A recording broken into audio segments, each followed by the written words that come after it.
The topic is Dr. Martin Luther King at the 21st century, and of course the guest is Dr. LBadwin from Vanderbilt University. Dr. Baldwin, during this last segment, let's give you an opportunity to sort of inform our audience in terms of some of the things that you're thinking about in terms of Dr. Martin Luther King and how Dr. King, the role that Dr. King has played in what we're doing here today. Okay. One of the things that disturbed me today is that we have this tremendous tendency to celebrate the dreamer, the person of Dr. King, who he was. But we don't want to celebrate and affirm and pursue the fulfillment of his dream. Okay. And I think that becomes very problematic for me. Not only is that a problem, there's also the problem of certain factions in our society trying to claim ownership to Dr. King's dream. Very good. I've heard people on the religious and political right use Dr. King in their efforts to promote what they call a pro-life culture, that is against abortion. I've heard people on the religious right use Dr. King against the gay rights movement. They are trying to use Dr. King to promote conservative causes.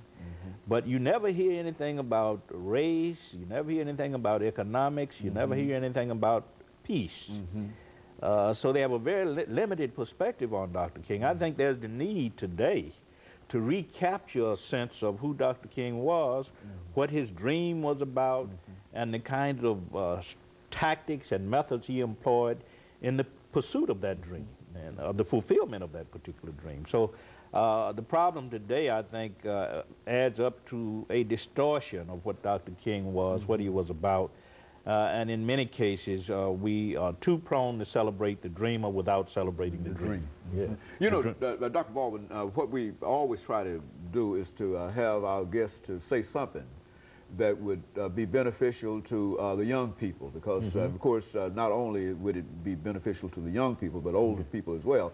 But I think that you would admit that we're having a real problem in terms of dealing with our young people and having them to focus on some of the things that are important, etc. Certainly Dr. King would have some attitudes in reference to these pants, the way people dress, and etc. and etc. And so why don't you speak, you know, what would be his message today? His message to young people today in terms of what they have to do. I think one aspect of his message would be study hard.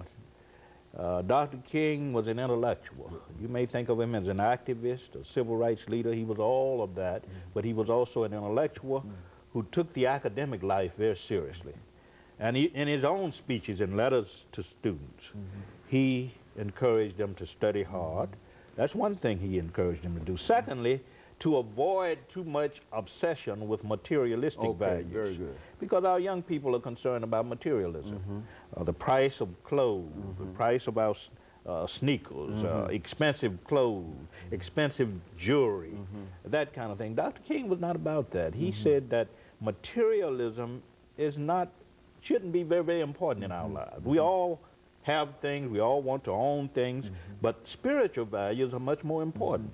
Moral values are much more important. We have to learn how to live in relationship to our fellow men and women. We have to learn how to make contributions not to just the uplift of ourselves, but to the uplift of all people. And we need to think in terms of the other. Dr. King often said that the first law of life is not self-preservation, it's other preservation. Yeah, we think certainly in terms of our own self-preservation, but we have to also think of others. And I think that's very, very important. And I think if he was alive today, he would focus on the need for education, the need to avoid too much of an emphasis on materialism, and the need to embrace spiritual and moral values. And what about violence? I mean, what would violence, I think that his message would be violence is always immoral. And I think he would say that on an interpersonal level, violence is wrong. In intergroup relations, violence is wrong, and in international relations, violence is wrong. You can't create a culture of